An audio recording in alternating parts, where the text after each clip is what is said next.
Hey everybody, it's Matt Shares and welcome to the SBI podcast. My guest today in the studio live with me is Katie Bullard, and she's the Chief Growth Officer for DiscoverOrg. She's a unique marketing leader who knows how to drive revenue growth to make the number and also do it while leading the product function. I really think you're going to enjoy the show. From SBI's Executive Briefing Center in Dallas, Texas, the most watched and listened to content in B2B sales and marketing, it's the SBI podcast with your host, Matt Shares.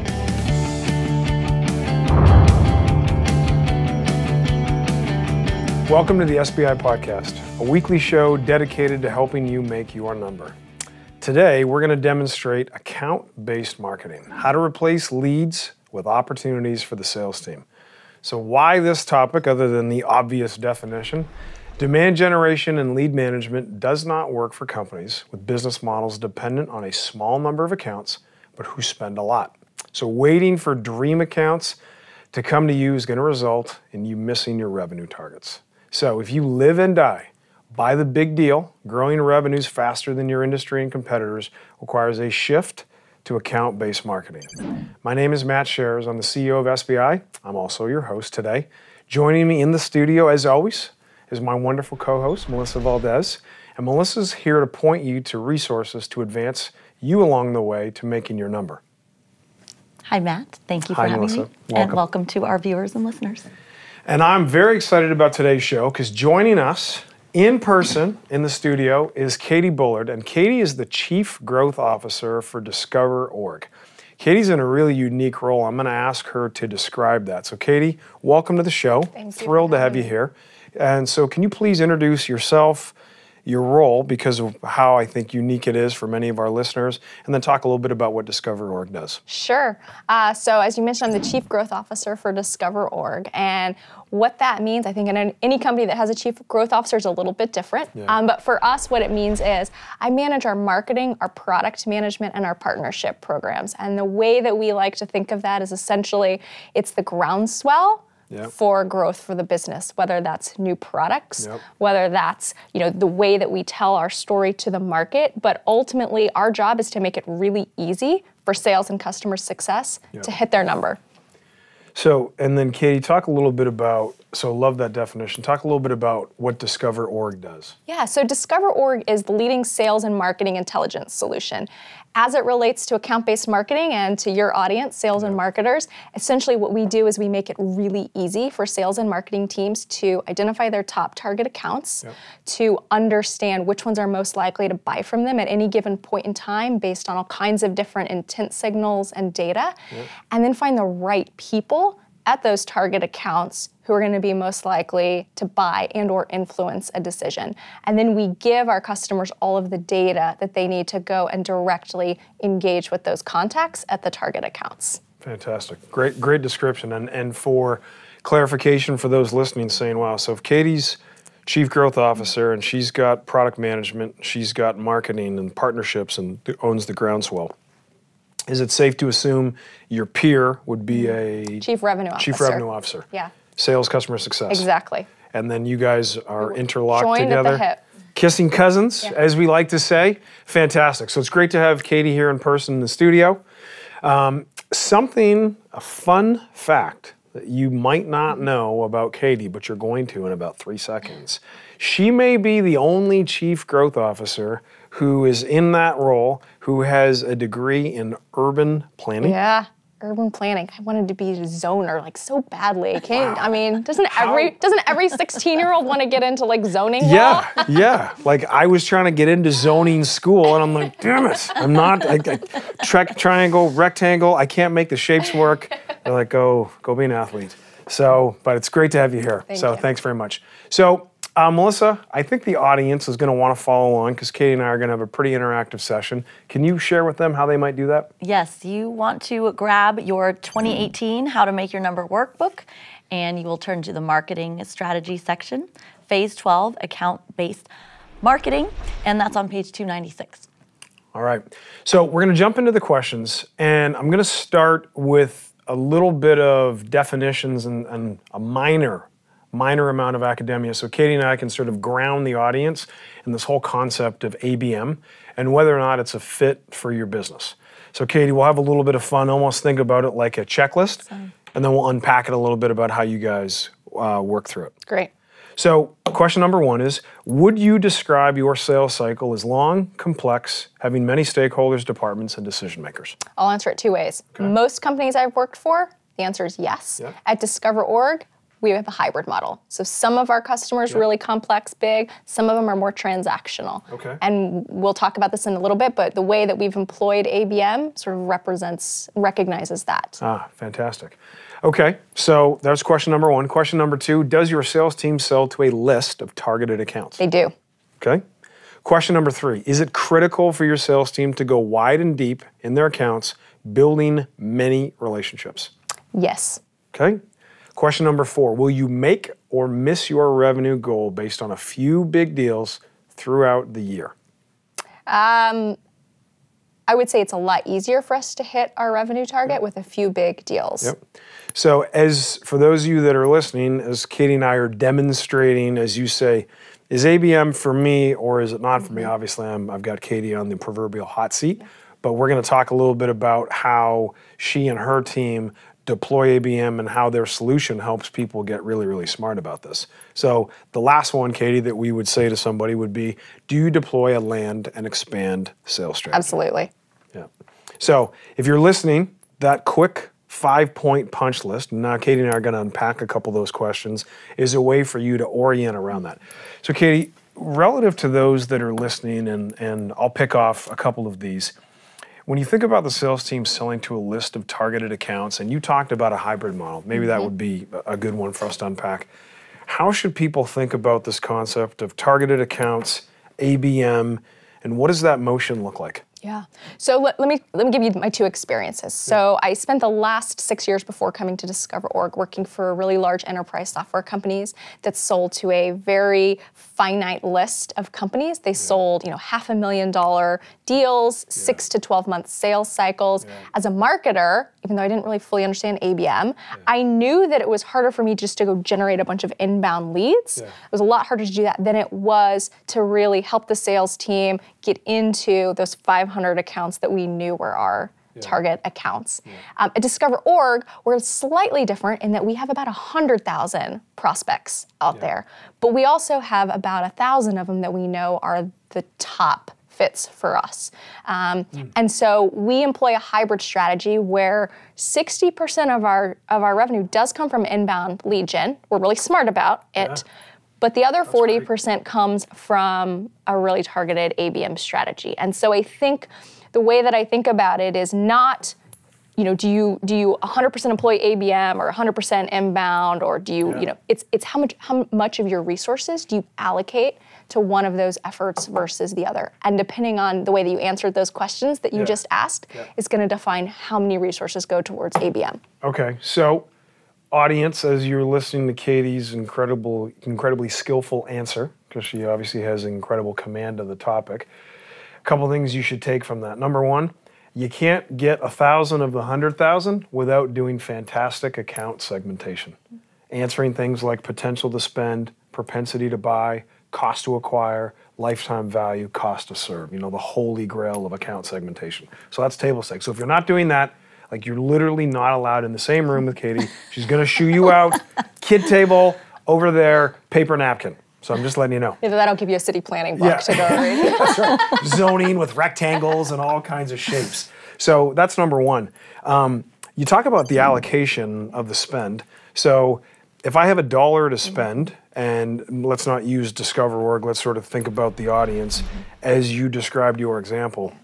That $1 of the marketing budget, it isn't necessarily, I might have to spend 80 cents of my dollar to generate what I need with my top 1,000, and I can take a one-to-many motion to my other 99,000.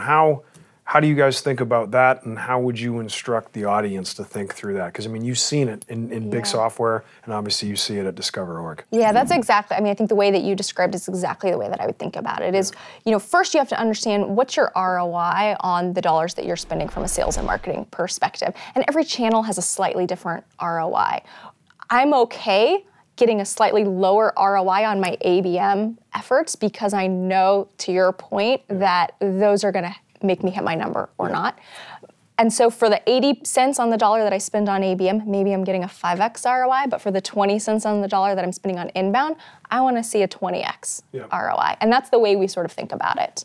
How often would you dynamically budget at a campaign level, at a quarterly level, and is there a specific budgeting method that you would use, whether it's objective-based, competitive, that you would say, here's how I sort of lever up and lever down when an account base of 100,000, that's a lot. Even the 1,000 that you really want that are the dream clients. How do you think through that? I think it depends on the length of your sales cycle. So I think if you've got a 6 to 12 month sales cycle, quarterly is probably fine, right? I think for us, we have about a 35 to 45 day sales cycle. So we're having to look at that every 6 weeks or so. All right, so great and highly impactful first segment. So Katie and I are going to take a quick break. Melissa's going to share with you a tool that you can leverage. So Melissa? Yes, absolutely. So this is a great tool for our audience. If you want to self-assess and evaluate your go-to-market strategy in the following areas in sales, marketing, product, pricing, and corporate, this tool is for you. It's the SBI Revenue Growth Diagnostic. So you will go to visit this tool, select one of your sections, and discover what your company does well and what's most important to you. And then the output of that is a roadmap to help you make your number. Who wouldn't love that? And so to find that, Matt, you go to sbi.tips/revenue growth diagnostic. Fantastic. This is the SBI Podcast. I'm your host, Matt Shares. Welcome back. So today's guest is Katie Bullard, who's the Chief Growth Officer for DiscoverOrg. So Katie and I are walking through and demonstrating account-based marketing. This is a topic that's getting a lot of buzz in the ecosystem. Katie has an incredibly advanced, not only knowledge, but application of it. And if you think about it, we're talking about replacing leads with opportunities for the sales team. So we're going to jump back into the questions. So Katie, as you think about the different motion at DiscoverOrg, relative to a demand gen program that's lead-centric, or are you account-centric, how do you work through those two definitions, and how can we kind of carry that thread through for some of the audience to help them as they think through their definitions? Yeah, I think at the end of the day, I think the most fundamental thing is for people to be buyer-centric, right? And so I think that whether you are 80% ABM and 20% inbound lead gen, or whether you're 50-50, one way or the other, in either of those cases, you have to know who your ideal buyer is. Because even on the demand gen, on sort of the traditional lead funnel side, we can get really smart these days with who we go after and what kind of traffic we attract. On the account side, I need to have just an in-depth understanding of not only from kind of a demographic and firmographic perspective, what the company looks like that's going to be my ideal buyer, but who the people at those companies are that are the people who are making the decisions and influencing the decisions. And so that's where we always start with our customers is, do you really know what your ideal customer looks like? And if not, let's help you get there. So, and that whole concept of personas, and obviously, and with you having product, right? You get to move one step up funnel to really start thinking about, solving problems that are pervasive, urgent, people are willing to spend money, user personas and buyer personas and use case methods. So for those that don't have that opportunity, as they think about demand gen failing to generate what they want, are there a couple quick ways you would think about diagnosis, one, and then two, sort of getting to a good enough element relative to this much more deliberate motion that you all run? That is such a great way of thinking about it, is that sort of good enough. Let me unpack that. So I think the easiest thing to do to figure out is demand gen doing what I want, is really understanding what do the conversion rates look like for all these leads that are coming in. Are they actually turning into revenue? What percentage of them are? My guess is in most companies, it's a very small percentage, but if you can look at what the profiles of those leads that do become revenue are, now all of a sudden you've got kind of a baseline. The other place that I would start to get that good enough perspective is look at your best customers. Take the top 20% of customers who spend the most with you, who stay with you the longest. If there's variability and profitability, that are the most profitable. And typically, the sales guys might not know that, but you can go to finance and say, hey, finance, give me the list of the top 20% of our customers. You might have no idea what they have in common, but you can do a really simple analysis. Typically what we find is there's a couple of industries, there's a couple of sort of revenue bands that very quickly start to identify, oh, this is what my ideal customer looks like. You don't have to spend 6 months doing some statistical analysis to figure that out. That's going to get you 90% of the way there. And so then, what's of course fortunate for us with a tool like DiscoverOrg is once you know, oh, my best customers, are in the highly regulated industries, they've got 500 million in revenue or more, and they're based in North America, I can go in, I can plug that in, and I can very quickly see a bunch of lookalike companies that look like my best customers. So what Katie just rattled off was a way for you to execute segmentation and clear what I call the good enough hurdle. It's a smaller hurdle than the perfection hurdle, but it typically generates the results that you need. A couple things that made me think through in terms of optionality, Katie, when people are going through that exercise. One is what I call moment in time segmentation versus dynamic segmentation, right? And if you think about it, if you and I perform a segmentation analysis today, and we go out and spend the next 9 to 12 months adding customers, being in sales campaigns, bumping into new competitors, all of a sudden it changes. And a lot of times what we see is people do it moment in time, as opposed to the iteration of rebalancing segmentation, which then if you pull that thread through to your sales counterpart, how big is my territory? How do you set my quota? My comp plan's tied to if I recognize that. So that thread goes all the way through. So because you guys are so uniquely set up with you having product and marketing, your peer having sales and customer success, is there a dynamic rebalancing of the market to ensure allocation is happening correctly? Can I tell you a story first and then answer that question? So let me tell you this story. So the last company that I was at, we would hire like 6 interns every summer to do that moment in time segmentation analysis. They'd call all of who we thought were our target prospects. They tried to get phone numbers. They tried to get email addresses. They tried to figure out what technologies these companies use. They put it all into Salesforce, and we had this like beautiful database, and we ranked them A through D. And literally the moment they left, that data was old. And by the way, 4 weeks later, we'd go acquire a new company in a completely different market and have to completely redo it. And it was the most maddening thing. But I think it's one of the biggest fallacies that a lot of companies do is they think of ABM as a moment in time. They spend 9 months trying to get the perfect list in the perfect order, and it's out of date by that point in time. So what we try to do right now at DiscoverOrg is well, one, we try to use our own product to do this, right? The idea of DiscoverOrg is that we're surfacing intent signals that say not only is somebody, again, demographically the right company for us, but they're the most likely to buy from me now. And so I can dynamically go in and reprioritize on an ongoing basis. I would say we don't do that every day because that's impractical, but we do try to do it at minimum every quarter. We come out with a lot of new data sets. And so actually that for us is the perfect time to implement almost 100% ABM strategy because those are markets, they don't know us, so they're not coming to us inbound. And so we come out with a new data set, say our HR data set. We have the 100 companies that we know are like the best fit companies we want to go after first. We rank them, we prioritize them, we do a full ABM strategy right away. And that typically happens again once every quarter or so. So if you're sitting and listening, maybe walking through an airport, trying to clear security, shuffling your laptop if you're not in the TSA pre-check line, and you're saying, how can I think through and implement what Katie's talking about? A couple ideas I would have for you. The first is, Katie talked about dynamic segmentation. Doing something, anything data related now in sales and marketing and go-to-market, it becomes, as Katie said, it's old the moment that you're done. It's a continuous loop. So I think that's one.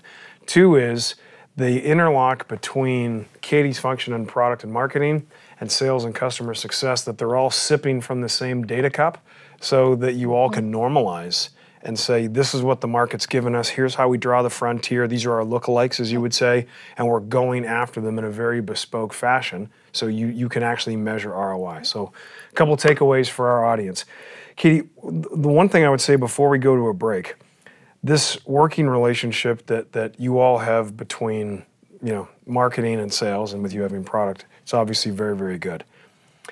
As you think back to your past, where maybe you've seen at times that it hasn't been, anything that you would share with the audience as they think through improving what oftentimes, even to this day, is still very siloed? Kind of going back to that story that I just mentioned, where on the marketing side of the house, we'd come up with this big list of prospects and we would rank them. I think the biggest mistake that a lot of companies do is they do that, whether it's just sales doing that or whether it's just marketing do that, but they do that in a really siloed fashion. Yeah. And so what we've tried to do at DiscoverOrg is marketing will take the first stab at that list of target accounts, and we'll come up with, say, 250. When we know we want to get down to 100, we take the 250 and we hand that over to sales. And you guys have been in there, you've talked to a lot of these folks. Who would you prioritize as the top 100?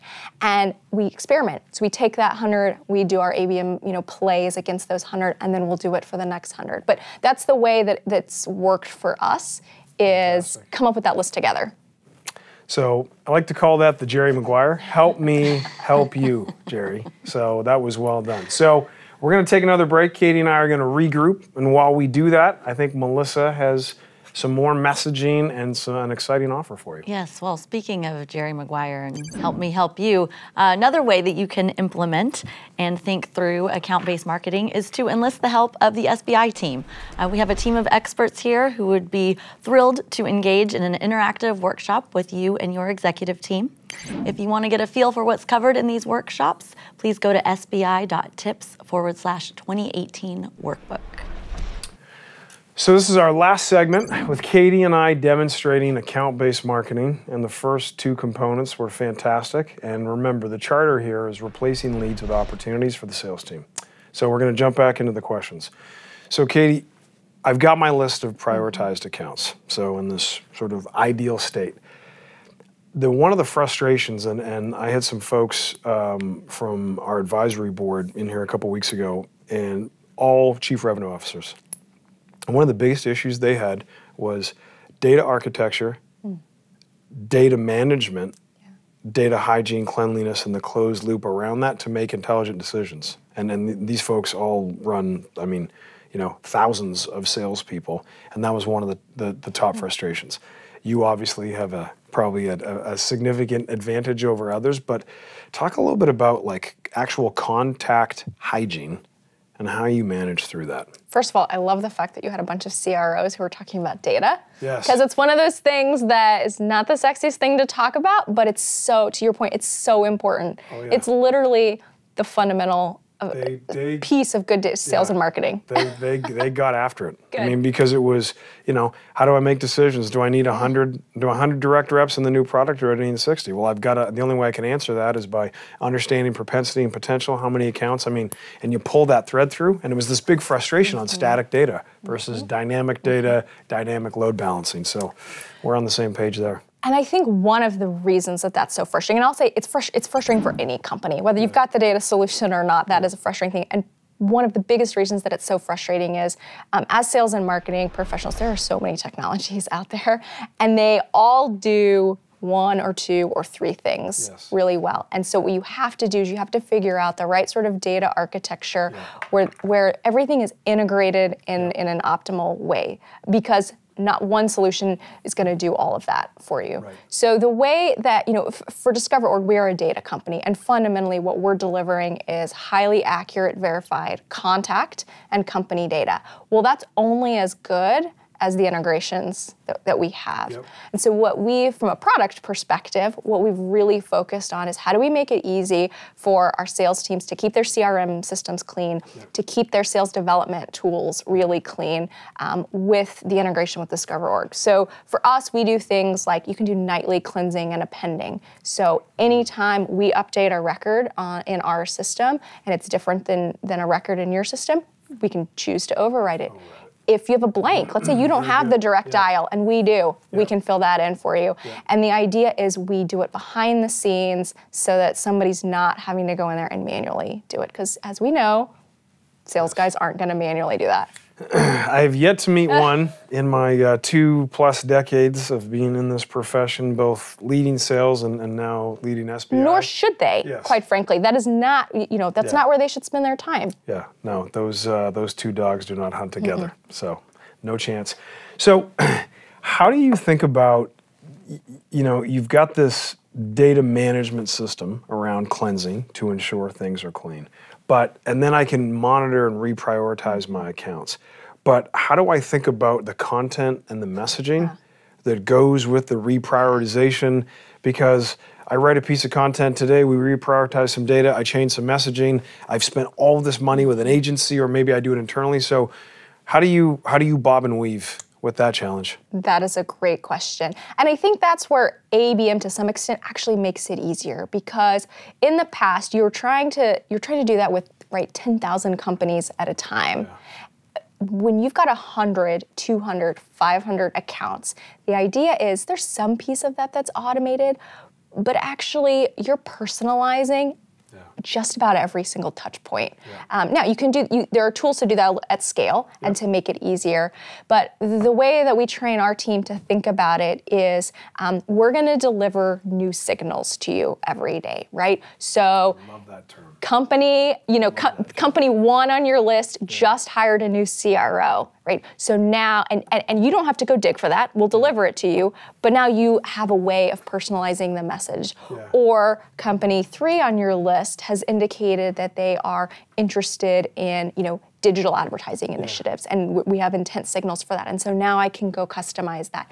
The idea being we'll feed it to you, but we want you to take a minute or two and personalize that message, because that's what's going to make you stand out, and that's what's going to get you the conversation. It's funny. One of our clients, CMO, he talks about content gets you about 80% of the way.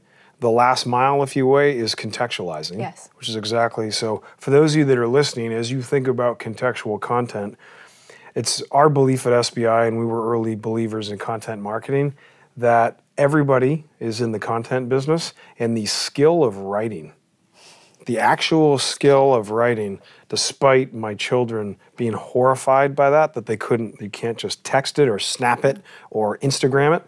You actually have to be able to articulate something in the written word, from the subject line, right, to the first sentence, and that contextual messaging. And that's a lost skill that many salespeople don't have.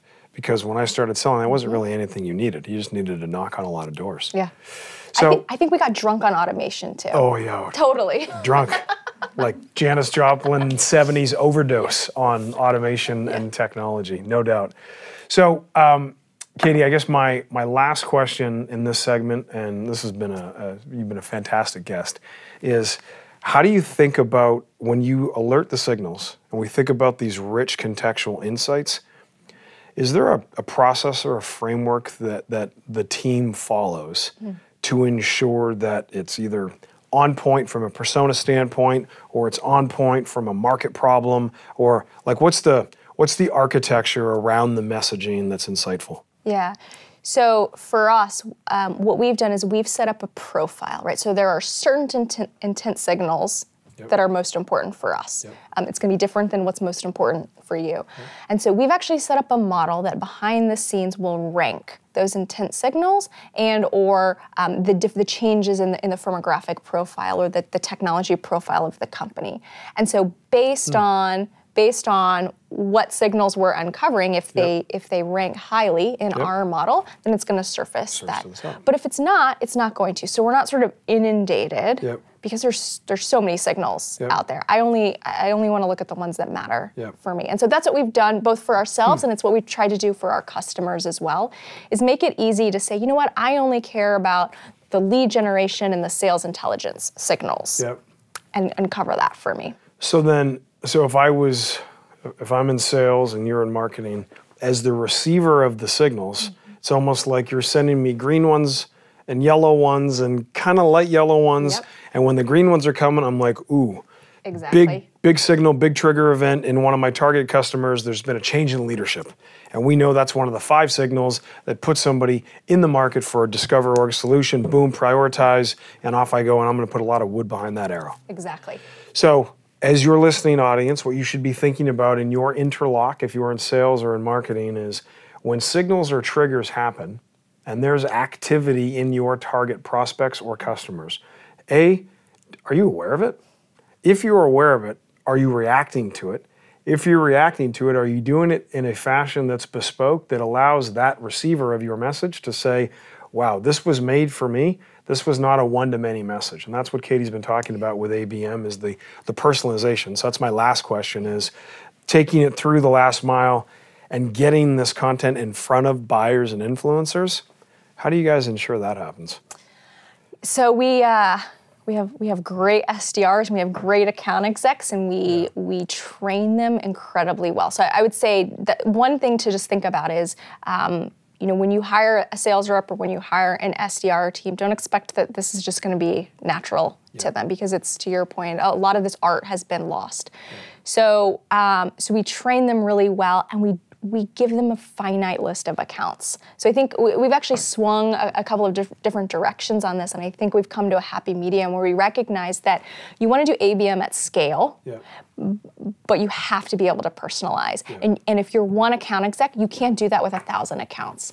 So for each of our account execs, they have to know at any given point in time, who are the 100? That's probably all that I can focus on.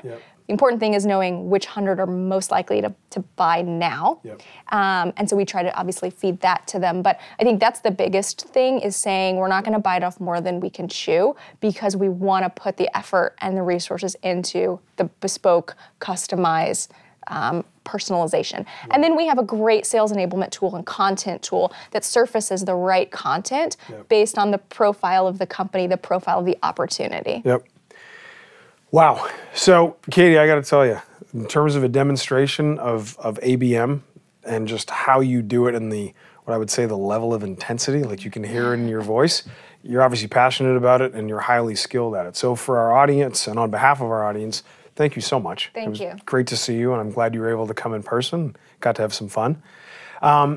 For you listening and viewing this, you have a choice on where you spend your valuable time and who you listen to. So the fact that you would take 30 minutes out of your day and spend it with myself, Melissa, and Katie, the SBI community is very, very grateful.